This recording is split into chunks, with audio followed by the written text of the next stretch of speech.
오늘의 월드컵은 일본과 브라질, 독일과 파라과이, 네덜란드와 모로코의 치열한 32강전 대결이 벌어졌습니다. 특히 한국 팬으로서 부럽기만 한 일본의 선전에 축구 팬으로서는 답답한 한국 축구의 현실이 오버랩되며 씁쓸한 기분이 드는 리뷰였습니다. 더불어 홍명보 감독의 귀국길에 인천공항에 가득 찬 홍명보 꺼져, 홍명보 나가, 연봉 패턴의 팬들의 야유를 바라보니 더욱더 착잡한 기분이 들었습니다. 팬들의 조롱과 야유를 받는 홍명보 감독의 귀국길과 선전을 펼친 고도 아쉬운 결과에 억울해하는 일본 팬들에게 90도로 정중히 고개를 숙인 모리아스 감독의 모습도 비교가 되었습니다. 그럼 6월 30일 벌어졌던 월드컵 32강전 리뷰 시작합니다. 2026 북중미 월드컵 32강전에서 브라질이 일본을 상대로 진땀승을 거뒀습니다. 일본은 활기찬 공격을 선보이며 브라질의 공격을 막아내고 역습을 전개하는 전술로 결국 전반 29분 사노 가이슈가 중원에서 공을 탈취한 뒤 강력한 중거리 슈팅으로 선제골을 터뜨렸습니다. 브라질은 점유율은 앞섰지만 결정력에서 답답한 모습을 보였고 일본은 효율적인 경기 운영과 스즈키 골키퍼의 선반을 바탕으로 전반을 리드한 채 마쳤습니다. 후반전에도 브라질의 거센 공세를 막아내던 일본은 비니시우스의 결정적 슈팅을 스즈키 골키퍼가 막아내기도 하며 여러 차례 브라질의 공격을 버텨냈습니다. 하지만 후반 11분 카세미르의 돌고래 같은 점프 헤더가 골망을 흔들며 승부는 원점으로 돌아갔습니다. 기세를 탄 브라질은 파상 공세를 이어갔고 일본이 버티는 가운데 어느덧 후반 추가 시간 5분 브라질의 기마랑이스의 환성적인 페이크에 이은 패스를 마르티넬리가 침착하게 밀어넣으면서 극적인 결승골을 터뜨리며 승부에 마침표를 찍었습니다. 브라질은 역전승으로 16강 진출에 성공했고 브라질 선수들과 팬의 환호 뒤에는 침울한 일본 선수들과 팬이 교차되며 브라질과 대등하게 싸운 일본의 선전, 우승 후보의 저력을 보여준 브라질 모두에게 박수를 치게 만든 경기였습니다. 2026 북중미 월드컵 32강전에서 독일이 무너졌습니다. 파라과이가 승부차기 혈투 끝에 독일을 꺾고 극적으로 16강 진출에 성공했습니다. 파라과이는 수비에 치중하던 중에 42분 신장 168cm의 훌리오 엔시소가 헤더로 선제골을 터뜨리며 기선을 제압했습니다. 일격을 당한 거대한 전차군단의 반격은 매서웠고 결국 후반 9분 하베르치가 헤더 동점골을 터뜨리며 승부를 다시 원점으로 돌렸습니다. 이후 독일의 거센 공세가 이어졌지만 파라과이는 골키퍼 오를란도 힐과 수비진이 몸을 던지는 육탄방어로 끝까지 버텨내며 연장전에 돌입했습니다. 연장 전반 요나탄 타의 헤더골이 터졌지만 VAR 판독 끝에 골키퍼 차징 파울이 선언되며 독일의 역전골은 취소됐고 결국 승부차기로 승자와 패자를 가리게 되었습니다. 승부차기의 주인공은 오를란도 힐 골키퍼였습니다. 그야말로 슈퍼 세이브를 보여준 슈퍼 히어로급 활약으로 하베르츠와 볼테마데의 승부차기 슈팅을 연달아 막아내며 파라과이의 영웅이 되었습니다.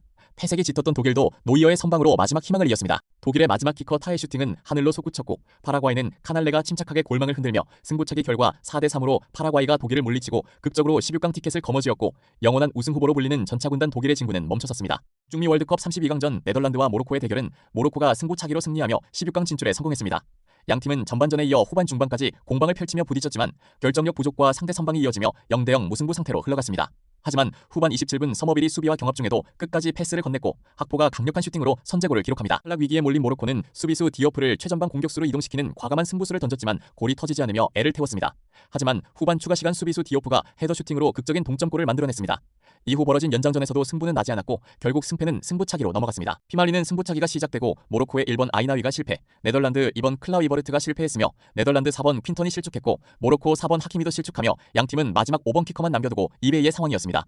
네덜란드의 5번으로 서머빌이 나섰고 서머빌의 킥은 모로코의 영웅 야신부누 골키퍼가 막아냈습니다.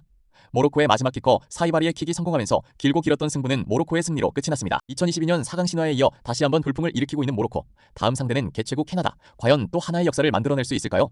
월드컵 영웅에서 한국 축구의 역적으로 변화한 홍명보 감독이 귀국했습니다. 인천공항에는 경찰이 배치되어 있었고 팬과 유튜버 200여 명이 몰려 있었습니다. 홍명보 감독은 조현우, 박항서 감독을 앞세우고 입국장에 나타났고 그때부터 야유와 항의가 계속 이어졌습니다.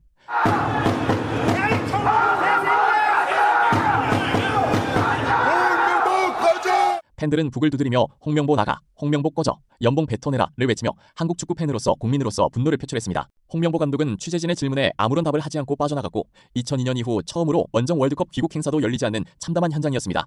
주장 손흥민은 인스타그램을 통해 어디서부터 시작해야 할지 모르겠습니다라며 팬들에게 사과했습니다. 하지만 논란은 끝나지 않았습니다. 홍명보 감독 선임 과정에 대해 문체부는 선임 절차의 부적절함을 인정했고 법원도 절차상 문제를 인정한 상태에서 다시 8건의 고소에 대해 경찰이 수사를 진행한다고 합니다. 감독은 사퇴했고 선수는 사과했습니다. 하지만 책임지는 모습은 어디에도 없습니다. 대한축구협회는 어떤 답변을 할지 궁금합니다. 세계 최강 브라질, 네덜란드와 대등하게 겨루었던 일본의 축구, 역대급 꿀조라는 조별리그에서 졸전 끝에 탈락한 한국의 축구, 일본 축구협회와 모리아스 감독의 월드컵 우승이라는 포부와 그에 맞는 뉴스 시스템, 해외 제휴 및 파견으로 길러낸 선수들과 능동적인 전술 변화와 상황에 맞는 선수 활용을 보여준 전략과 전술, 참 부럽기만 한 일본의 축구였습니다. 국내 입국 시에 팬들의 야유와 조롱을 받는 참담한 상황에 처한 한국 축구의 미래가 어둡기만 합니다. 스토리뱅크 채널도 응원해주세요.